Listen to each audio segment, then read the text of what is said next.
नमस्कार दोस्तों, मेरा नाम है राहुल मौर्य और स्वागत है आपका टॉप 1000 करंट अफेयर सीरीज में, जहां पर हम कवर करने वाले हैं 1000 सबसे महत्वपूर्ण करंट अफेयर के टॉपिक्स को, जो आईएएस और पीसीएस दोनों परीक्षाओं के लिए समान रूप से महत्वपूर्ण हैं। इसके अतिरिक्त यदि आपको इस चैनल पर मिलने वाली किसी भी प्रकार की पीडीएफ की जानकारी चाहिए, तो आप नीचे कमेंट बॉक्स के पहले कमेंट में जो लिंक दिया हुआ है उस पर क्लिक कर सारी जानकारी प्राप्त कर सकते हैं। दोस्तों, मेरा नाम है राहुल मौर्य और यह इस टॉप 1000 सीरीज का 19वां पार्ट है। 19वां पार्ट मतलब इसके पहले 180 टॉपिक कवर किए जाते हैं, 18 पार्ट कवर किए जा चुके हैं। और यदि उन्हें अभी तक आपने नहीं देखा है तो जल्दी से प्लेलिस्ट में जाइए और उन्हें देख लीजिए। तो आइए देखते हैं आज का पहला टॉपिक क्या है। आज का पहला टॉपिक है भारतीय प्रतिस्पर्धा आयोग, कंपटीशन कमीशन ऑफ इंडिया। तो कंपटीशन कमीशन ऑफ इंडिया जो है, चर्चा में क्यों है यह आयोग? चर्चा में इसलिए है क्योंकि अभी गूगल की जो पेरेंट कंपनी है, यानी जो गूगल जिस कंपनी के अंतर्गत आती है, उसका नाम है अल्फाबेट। तो अल्फाबेट कंपनी के ऊपर इस आयोग ने 936.44 करोड़ रुपए का जुर्माना लगाया है। क्यों जुर्माना लगाया है? क्योंकि उन्होंने अपनी जो एंड्रॉयड मोबाइल है, वो एंड्रॉयड मोबाइल उपकरणों की पारिस्थितिकी तंत्र से संबंधित क्षेत्रों में अपनी प्रमुख स्थिति का दुरुपयोग किया है, ऐसा आरोप लगाया गया है गूगल कंपनी पर, और उस पर 936.44 करोड़ रुपए का जुर्माना लगाया गया है इस आयोग के द्वारा। तो एक बहुत बड़ी एक वैश्विक कंपनी पर एक भारतीय आयोग के द्वारा जुर्माना लगाया गया है। तो यह जो आयोग है वो चर्चा में रहा है और पॉलिटी में इस आयोग के बारे में क्वेश्चन पूछना बहुत स्वाभाविक है। तो आइए देख लेते हैं कि इस आयोग के बारे में। तो जो कंपटीशन कमीशन ऑफ इंडिया है, भारतीय प्रतिस्पर्धा आयोग है, यह एक सांविधिक निकाय है। कैसा निकाय है? सांविधिक। सांविधिक मतलब यह किसी न किसी अधिनियम के तहत बनाया गया है। तो किस अधिनियम के तहत बनाया गया है? यह प्रतिस्पर्धा अधिनियम 2002 के तहत बनाया गया था। और इसको जो है, इसका गठन कब हुआ था, यानी कब बनाया गया था? 2009 में गठित किया गया था। और इसके अलावा इसमें एक अध्यक्ष और 6 सदस्य होते हैं, जिन्हें केंद्र सरकार के द्वारा नियुक्त किया जाता है। इन जो मैं पॉइंट अभी बता रहा हूं, ये सारे पॉइंट आपसे सीधे सीधे पूछे जा सकते हैं आईएएस और पीसीएस दोनों एग्जाम्स में। इसके अलावा इस आयोग के बारे में ये भी बात एक महत्वपूर्ण तथ्य है कि यह एक अर्ध न्यायिक निकाय है, अर्ध न्यायिक संस्था है। और इसके अलावा जो ये सांविधिक मतलब जितने भी सांविधिक प्राधिकरण हैं, उनको परामर्श भी देता है और अन्य मामलों को संबोधित भी करता है। और इसके जो अध्यक्ष और सदस्य होते हैं वो पूर्णकालिक सदस्य होते हैं। तो चलिए आगे बढ़ते हैं अगले टॉपिक की ओर। अगला टॉपिक है हमारा सुका पाइका नदी। क्या नाम है? सुका पाइका नदी। ये नदी आपने पहले कभी नहीं सुनी होगी, शायद ही किसी ने सुनी होगी, लेकिन अभी चर्चा में क्यों आ गई ये नदी? ये नदी चर्चा में इसलिए है क्योंकि जो एनजीटी है, नेशनल ग्रीन ट्रिब्यूनल, इसने उड़ीसा सरकार को निर्देश दिया है कि 70 साल पहले ये सूख गई थी ये नदी, इसका पुनरुद्धार किया जाए। ये उड़ीसा सरकार को निर्देश दिया गया है।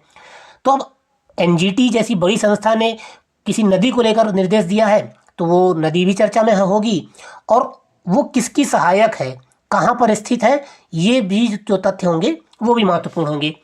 जो सुका पाइका नदी है, ये उड़ीसा की प्रमुख नदी महानदी की कई शाखाओं में से एक है, ठीक है।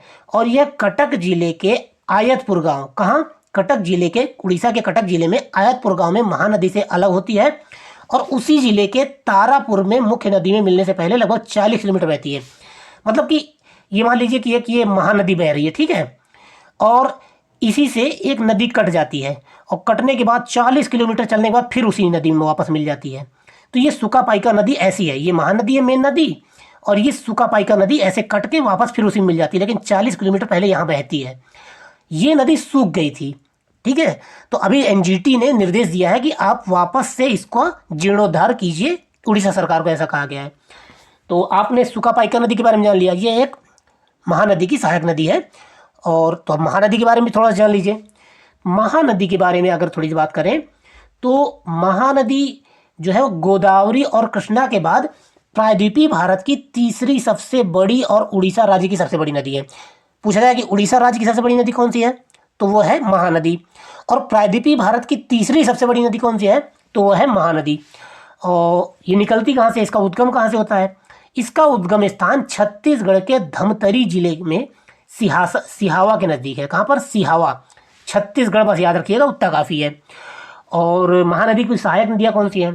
तो जो प्रमुख सहायक नदियाँ हैं वह शिवनाथ, हसदेव, मांड, ईब, ये महानदी के बाईं ओर से आती हैं। महानदी के ये बाईं ओर से मिलने वाली सहायक नदियाँ हैं। कौन कौन सी? शिवनाथ, हसदेव, मांड और ईब। और इसके अलावा ओंग, तेल, जोंक, ये सब दाईं ओर से मिलती हैं। कौन सी? ओंग, तेल और जोंक, ये नदियाँ दाईं ओर से मिलती हैं। तो आपने महानदी के बारे में जाना, उसकी सहायक नदियों के बारे में जाना। चलिए आगे बढ़ते हैं अगले टॉपिक की ओर। अगला टॉपिक है यूएनएससी 1267 समिति।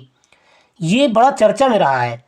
क्यों चर्चा में रहा है? क्योंकि यूएनएससी में हमने कई बार जो पाकिस्तान के और अलकायदा के कुछ आतंकवादी हैं उनको प्रतिबंधित करने की मांग की है और चाइना बार बार वीटो कर दे रहा है। तो इस समिति के सामने हम ये प्रस्ताव रखते हैं, उस समिति को यूएनएससी 1267 समिति कहा जाता है, इसीलिए चर्चा में रही है। और आपसे अगर सीधे सीधे सवाल पूछ लेगा कि यूएनएससी 1267 ये चर्चा में रही है समिति, ये कैसी समिति है या कैसी संस्था है, तो आपको पता होना चाहिए। अगर ये पता होना चाहिए तो फिर इसमें देख लेते हैं कि क्या क्या है इसमें। इसमें है कि जो चीन ने संयुक्त राज्य सुरक्षा परिषद की अलकायदा और आईएसआईएस से संबद्ध आतंकवादियों की 1267 जो सूची है उसमें लश्कर-ए-तैयबा के शीर्ष नेताओं को नामित करने के लिए भारत अमेरिका के 2 संयुक्त प्रस्तावों पर रोक लगा दी है। सर्वप्रथम 1999 में इसकी स्थापना की गई थी। ये जो समिति है इसकी स्थापना कब की गई थी? 1999 में। और इसके बाद इसे अब द एस और अलकायदा प्रतिबंध समिति के नाम से जाना जाता है, क्योंकि ये मुख्य रूप से जो जैसे मोहम्मद, जो एस नहीं, आपने कुछ एस से संबंधित आतंकवादी संगठन सुने होंगे, जैसे मोहम्मद है, तो इसके अलावा अलकायदा, इन्हीं 2 पे मुख्य रूप से ये काम करती है, तो इसको इस नाम से भी अब जाना जाता है। और इसके अंतर्गत संयुक्त राष्ट्र सुरक्षा परिषद यूएनएससी के सभी स्थायी और अस्थायी सदस्य शामिल हैं इस समिति में।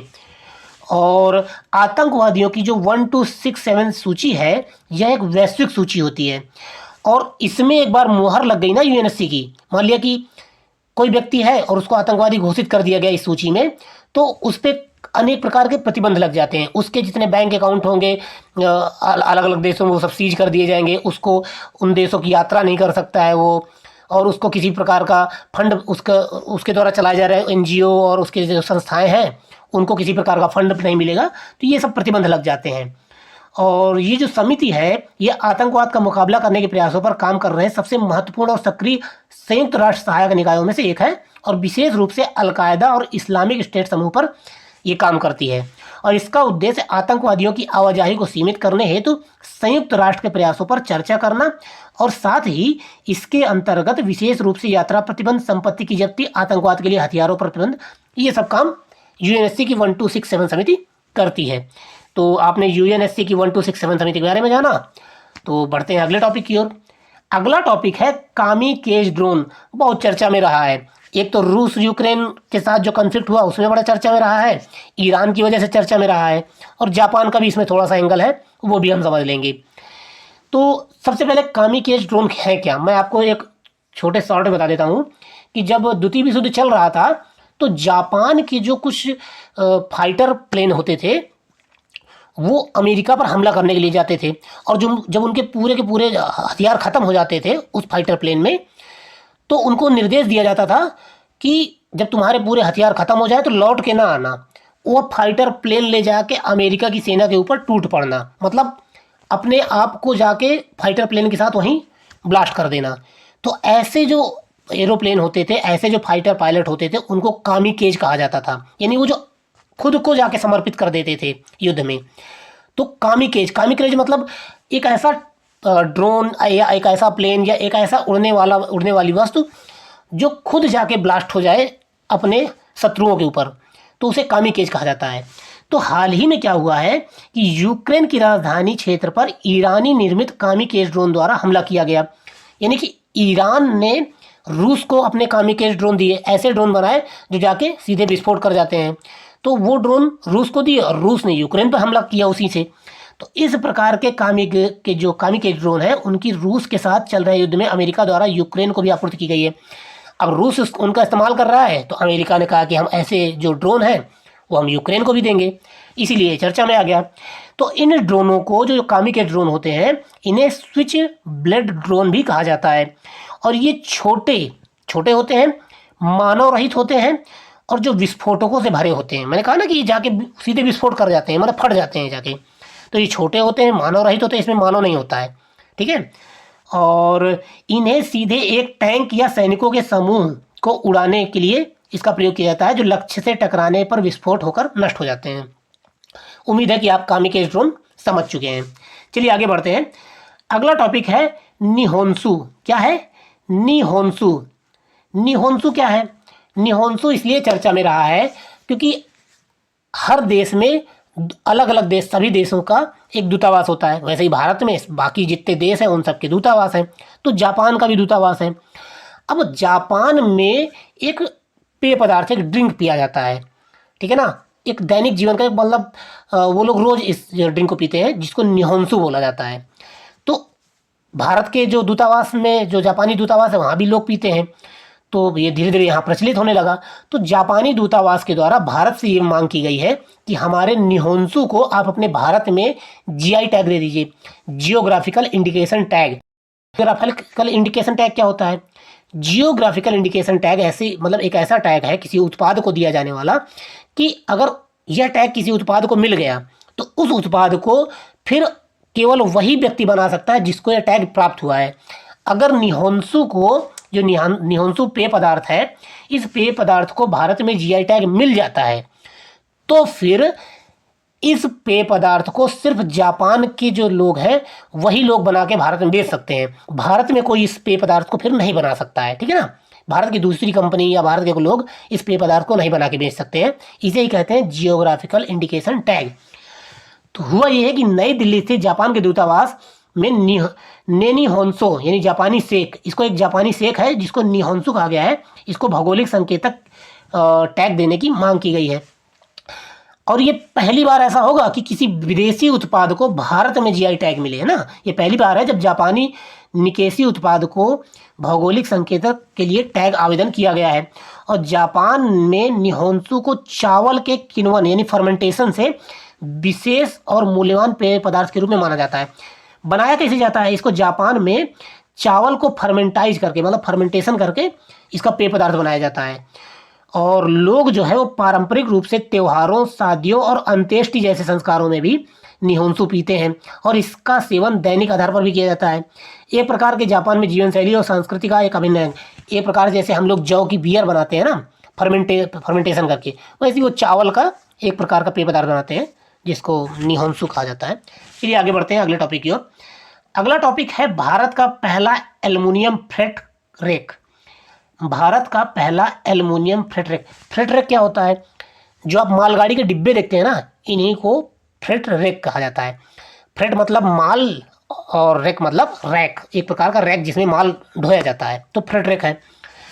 तो अब हुआ क्या है, हाल ही में केंद्रीय रेल मंत्री ने भुवनेश्वर रेलवे स्टेशन, उड़ीसा के भुवनेश्वर रेलवे स्टेशन पर भारत के पहले एल्युमिनियम फ्रेट रेक 61 बॉब रैन LHSM-1 का उद्घाटन किया है। अब तो क्या खास है इसमें, इस फ्रेट रेक में? यह मेक इन इंडिया कार्यक्रम का एक समर्पित प्रयास है। इसे RDSO हिंडाल्को और बोस्को वैगन के सहयोग से स्वदेशी रूप से डिजाइन और विकसित किया गया है। इसमें कौन कौन शामिल है इसके बनाने में? RDSO, हिंडाल्को एक एल्युमिनियम की कंपनी है, और बेस्को वैगन यानी कि ये 3 कंपनियां मिलकर इसको डिजाइन और विकसित कर रही हैं। मालगाड़ियों के अलावा भारतीय रेलवे निकट भविष्य में एल्युमिनियम यात्री डिब्बे भी पेश कर रहा है, यानी कि जिन डिब्बों में आप सफ़र करते हैं, ट्रेन के डिब्बों में, उनको भी एल्युमिनियम से बनाया जाएगा।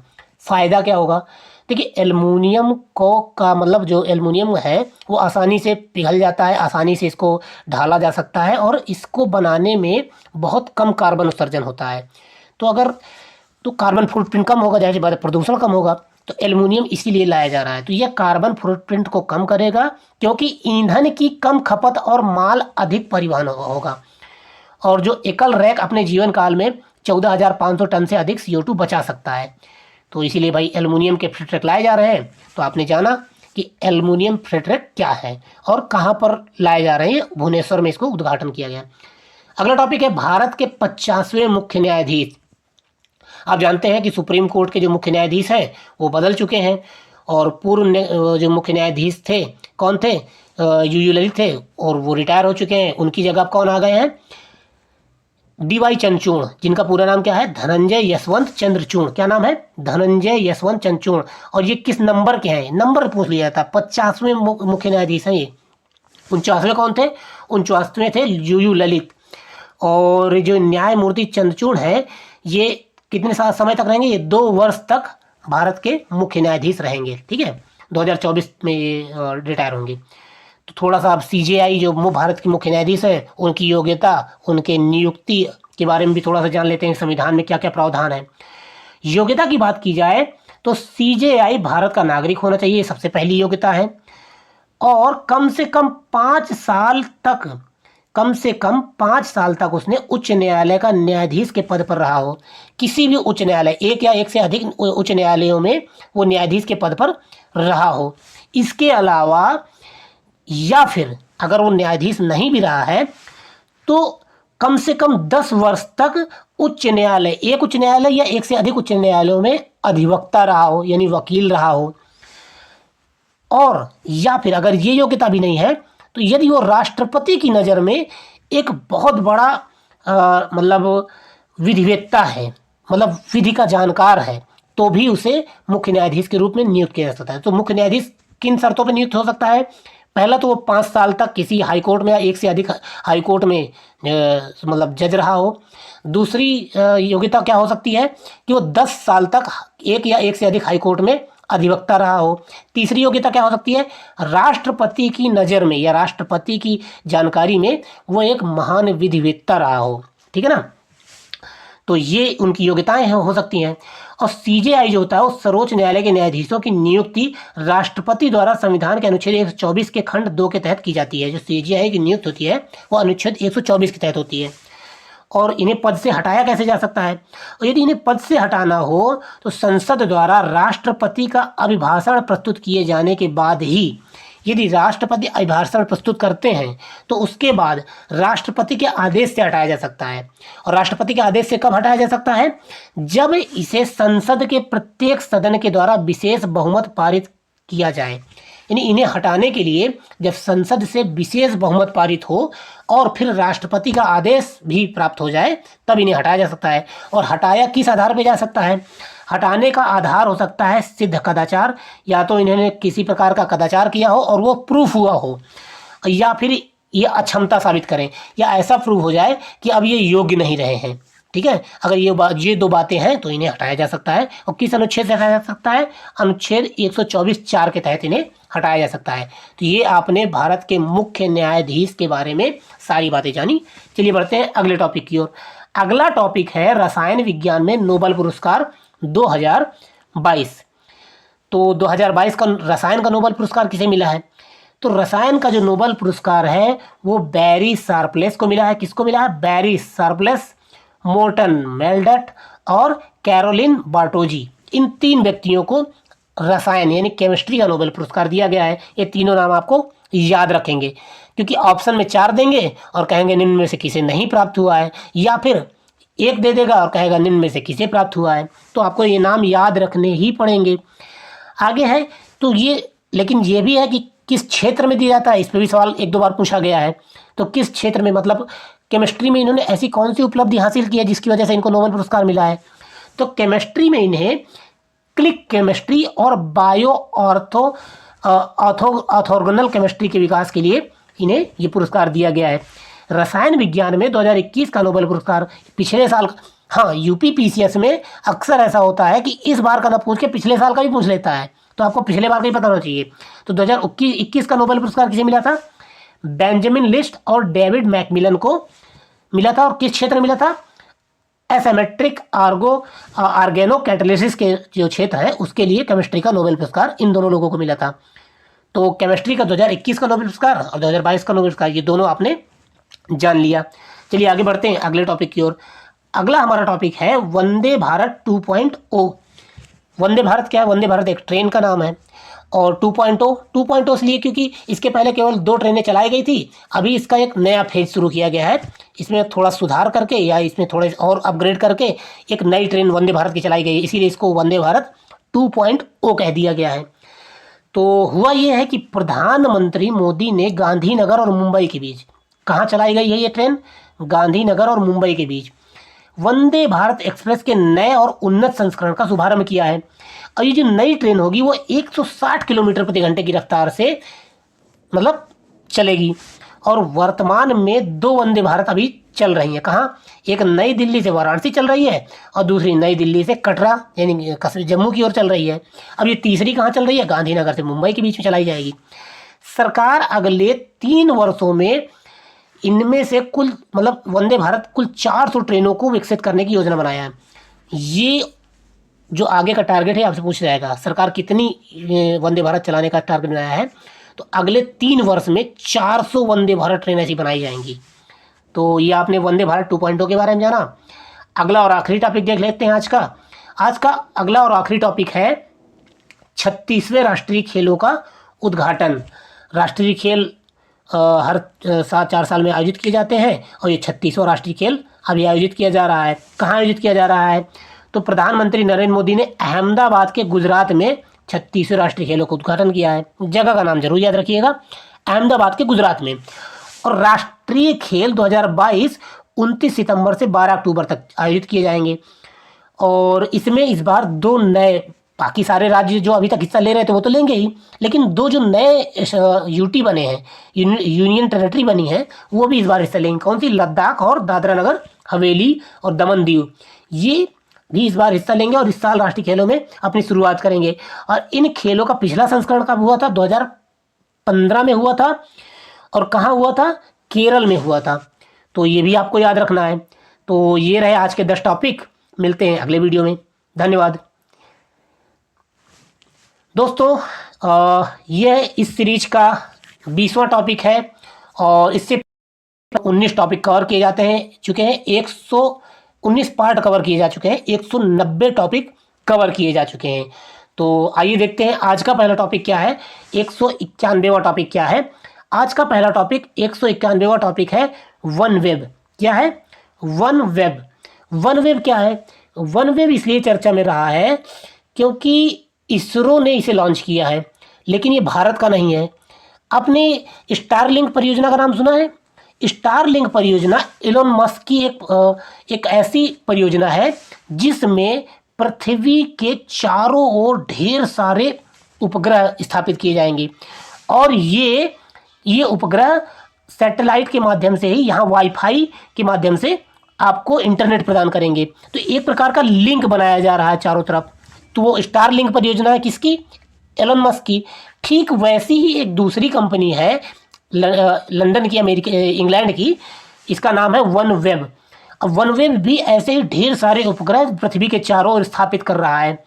तो अभी तक वन वेब ढेर सारे उपग्रह पहले स्थापित कर चुका है। किसकी मदद से? रूस की मदद से। लेकिन इस समय रूस यूक्रेन के साथ उलझा हुआ है तो वो स्थापित कर नहीं पा रहा है।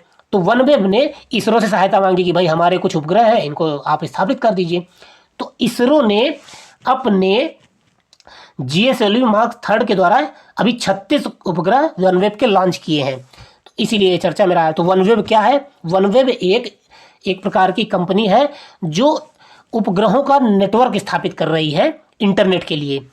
तो लंदन बेस्ड संचार उपग्रह कंपनी है और यह उपग्रह समूह लो अर्थ ऑर्बिट उपग्रहों का एक प्रस्तावित नेटवर्क है। मैंने बताया ना कि नेटवर्क स्थापित करेंगे पृथ्वी के चारों ओर और उच्च डेटा थ्रूपुट का और कम विलंबता के साथ वैश्विक इंटरनेट कवरेज प्रदान करेंगे स्टारलिंक के तरीके। ठीक है, तो मैंने आपको उम्मीद है कि मैंने आपको सारा समझा दिया है। और इसके अलावा ये भी जान लीजिए कि अंतरिक्ष में कुल 428 वनवेब उपग्रह अभी तक स्थापित किए जा चुके हैं। और तो वनवेब के बारे में आपने जान लिया। चलिए आगे बढ़ते हैं अगले टॉपिक की ओर। अगला टॉपिक है भारत के नए महान्यायवादी अटॉर्नी जनरल। कौन बने हैं नए महान्यायवादी? तो सुप्रीम कोर्ट के वरिष्ठ अधिवक्ता यानी सुप्रीम कोर्ट के एक वरिष्ठ वकील हैं R वेंकट रमणी। क्या नाम है, आर वेंकट रमणी। इनको 3 साल के लिए भारत का अटॉर्नी जनरल नियुक्त किया गया है। तो अटॉर्नी जनरल कैसे नियुक्त किया जाता है, उसकी नियुक्ति कौन करता है, तो ये सब भी देख लीजिए, क्योंकि ये पॉलिटी का सवाल है और पॉलिटी में अटॉर्नी जनरल के बारे में सवाल पूछा जा सकता है। तो नियुक्ति करते हैं भारत के राष्ट्रपति, और किस अनुच्छेद के तहत करते हैं, तो संविधान के अनुच्छेद 76 के तहत कहते हैं। तो आप सीधी बात आप जान गए कि संविधान में किस अनुच्छेद के तहत अटॉर्नी जनरल है, महान्यायवादी है, 76 के तहत है। और अटॉर्नी जनरल को भारत का सर्वोच्च कानून अधिकारी भी कहा जाता है। सर्वोच्च कानून अधिकारी कौन होता है, अटॉर्नी जनरल होता है। इसके अलावा इसकी योग्यता क्या होनी चाहिए, मतलब कौन व्यक्ति अटॉर्नी जनरल बन सकता है, तो अटॉर्नी जनरल बनने के लिए भारत के महान्यायवादी को सर्वोच्च न्यायालय के न्यायाधीश की योग्यता रखनी चाहिए। यानी कि एक ऐसा व्यक्ति जो सर्वोच्च न्यायालय का न्यायाधीश बन सकता है वो अटॉर्नी जनरल बन सकता है, वो इसकी योग्यता है। और इनका कार्यकाल क्या होता है, अटॉर्नी जनरल के लिए कोई विशिष्ट कार्यकाल संविधान में निर्धारित नहीं है, वह भारत के राष्ट्रपति के प्रसाद पर्यंत कार्य करता है। ये बहुत इंपॉर्टेंट फैक्ट है, भारत के राष्ट्रपति के प्रसाद पर्यंत कार्य करता है, ये याद रखिएगा। और उसकी जो बर्खास्तगी है वो संविधान के द्वारा निर्दिष्ट नहीं की गई है, यानी इसका जो इनको हटाने का प्रोसीजर है वो भी संविधान में नहीं दिया गया है। राष्ट्रपति जब चाहे इसको हटा सकता है। ये रहा अटॉर्नी जनरल के बारे में, महान्यायवादी के बारे में। चलिए आगे बढ़ते हैं अगले टॉपिक की ओर। अगला टॉपिक है युवा 2.0 योजना। क्या है, युवा 2.0 योजना। केंद्र सरकार ने हाल ही में युवा 2.0 योजना की शुरुआत की है। युवा 2.0 इसका फुल फॉर्म क्या है युवा का, young upcoming and versatile authors, यानी ऐसे लेखक जो युवा हैं और अभी मतलब नए नए उभर रहे हैं और बहुत योग्यता रखते हैं, वर्सटाइल योग्यता रखते हैं।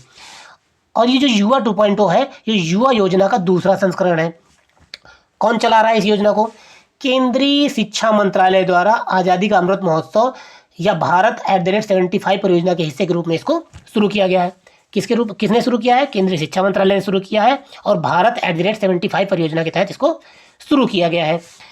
और इस योजना में कौन शामिल हो सकता है, इस योजना में 30 वर्ष से कम आयु के युवा जो नवोदित लेखक है, जो नए नए लेखक हैं, वो इसमें शामिल हो सकते हैं। उनको विशेष रूप से इस कार्यक्रम में परामर्श दिया जाता है कि कैसे लेखन कार्य किया जाए, आप कैसे अच्छे अच्छे लेख लिख सकते हैं, कैसे मतलब उनको प्रशिक्षण प्रदान किया जाएगा। तो पीएम युवा योजना क्या है और कब शुरू की गई थी, तो पीएम जो युवा योजना है ये युवा लेखकों के लिए एक मेंटरशिप योजना है और इसको 29 मई 2021 को शुरू किया गया था। तो आपने पीएम 2.0 के बारे में भी जान लिया, वो युवा 2.0 के बारे में भी जान लिया है। और इसे कब शुरुआत किया गया था इस योजना को, तो 2021 में शुरुआत किया गया था, ये भी आपने जान लिया। चलिए आगे बढ़ते हैं अगले टॉपिक की ओर। अगला टॉपिक है चिकित्सा का नोबेल पुरस्कार। 2022 का चिकित्सा का नोबेल पुरस्कार किसे दिया गया है ये जान लेते हैं, नाम आपको जरूर याद रखना पड़ेगा। तो 2022 का चिकित्सा का नोबेल पुरस्कार है वह किस क्षेत्र में दिया गया है, पेलोजेनोमिक्स। क्या है, पेलोजेनोमिक्स के क्षेत्र में दिया गया है। और किसे दिया गया है, स्वंते पाबो। क्या नाम है, स्वंते पाबो, ये नाम याद रखिएगा, स्वंते पाबो को दिया गया है। और किस कार्य के लिए दिया गया है, तो चिकित्सा में पेलोजेनोमिक्स एक क्षेत्र है, इस क्षेत्र के लिए अग्रणी कार्य करने के लिए स्वंते पाबो को चिकित्सा का नोबेल पुरस्कार दिया गया है। तो और क्या है, तो पेलोजेनोमिक्स विज्ञान की एक ऐसी शाखा है जो विलुप्त प्रजातियों से प्राप्त जेनोमिक जानकारी के पुनर्निर्माण और विश्लेषण से संबंधित है। यानी कि पेलोजेनोमिक्स क्या है, पेलो मतलब होता है जीवाश्म, ठीक है, और जेनोमिक्स मतलब आनुवांशिक जो जीन होते हैं। तो जीवाश्म कौन होता है, जो विलुप्त हो जाए, तो ऐसे जीव जो विलुप्त हो चुके हैं उनके जीन को पुनः प्राप्त करना, पुनर्निर्माण करना, उनका विश्लेषण करना, ये पेलोजेनोमिक्स है। इस क्षेत्र में स्वंते पाबो को चिकित्सा का नोबेल दिया गया है, ये आप याद रखिएगा। चलिए बढ़ते हैं अगले टॉपिक की ओर। अगला टॉपिक है मतदाता जंक्शन। क्या नाम है, मतदाता जंक्शन। अब बड़ा चर्चा में रहा मतदाता जंक्शन। मतदाता जंक्शन क्या है, जाहिर सी बात है मतदाताओं से जुड़ा हुआ है, तो इलेक्शन कमीशन ऑफ इंडिया से जुड़ा हुआ होगा। तो जो भारत के मुख्य चुनाव आयुक्त हैं, कौन है इस समय, राजीव कुमार, इन्होंने रेडियो श्रृंखला मतदाता जंक्शन का शुभारंभ किया है। बस इतना जान लीजिए कि जो प्रसार भारती है, जो ऑल इंडिया रेडियो है, इसमें एक अब कार्यक्रम चलाया जाएगा डेली 15 मिनट का, और उसमें मतदाताओं को जागरूक किया जाएगा। मतदाताओं को जागरूक करने के लिए अलग अलग तरीके के प्रोग्राम किए जाएंगे। इसी को मतदाता जंक्शन कहा गया है। बस ये जान लीजिए, इसे हिंदी, अंग्रेजी और 23 क्षेत्रीय भाषाओं में ये चलाया जाएगा। तो किसने चलाया, बस ये जान लीजिए, ऑल इंडिया रेडियो और जो हमारा चुनाव आयोग है इसने चलाया मतदाताओं को जागरूक करने के लिए। अगला टॉपिक है trade and development report 2022। Trade and development report 2000।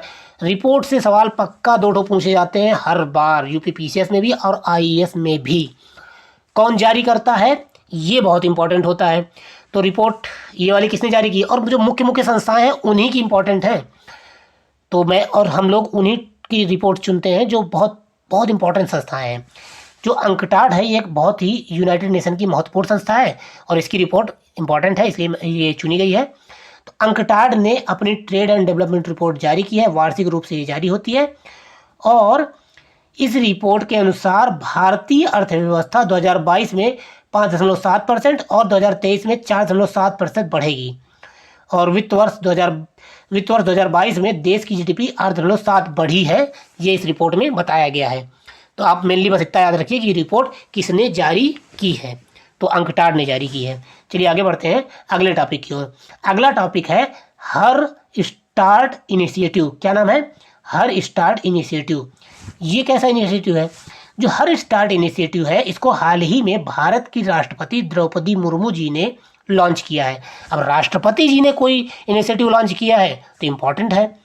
Her start initiative, इसका उद्देश्य है महिलाओं के नेतृत्व वाले स्टार्टअप को आगे बढ़ाने में मदद करना। यानी कि ऐसे स्टार्टअप जिनमें लीडरशिप कौन कर रहा है, महिलाएं कर रही हैं। जो महिलाएं स्टार्ट कर रही हैं जिस स्टार्टअप को, उनको आगे बढ़ाने का काम इस इनिशिएटिव के तहत किया जाएगा। और ये जो नया लॉन्च किया गया प्लेटफॉर्म है, इसमें महिला उद्यमियों को के नवोन्मेषी विचारों को आगे बढ़ाने में मदद मिलेगी। यदि कोई महिला उद्यमी कोई नया विचार लेके आती है, जो इनोवेटिव विचार लेके आती है, तो उसको हेल्प की जाएगी, उसको आगे बढ़ाने में मदद की जाएगी। और जो हर स्टार्ट है ये गुजरात यूनिवर्सिटी के स्टार्टअप एंड एंटरप्रेन्योरशिप काउंसिल द्वारा कार्यान्वित एक पहल है। इसके अलावा यह गुजरात सरकार और केंद्र सरकार और संयुक्त राष्ट्र अंतर्राष्ट्रीय बाल आपातकालीन कोष यूनिसेफ के द्वारा समर्थित है। इसको कौन कौन सपोर्ट कर रहा है, इस इनिशिएटिव को? केंद्र सरकार सपोर्ट कर रही है, गुजरात सरकार सपोर्ट कर रही है और यूनिसेफ भी सपोर्ट कर रही है। एक अंतर्राष्ट्रीय संस्था भी सपोर्ट कर रही है, इसलिए इंपॉर्टेंट है। चलिए आगे बढ़ते हैं अगले टॉपिक की ओर। अगला हमारा टॉपिक है नानसेन पुरस्कार। क्या नाम है? नानसेन पुरस्कार। नानसेन पुरस्कार किसको दिया गया, ये इंपॉर्टेंट है। किसके द्वारा प्रदान किया जाता है, या वो संस्था कौन सी है, वो इंपॉर्टेंट है।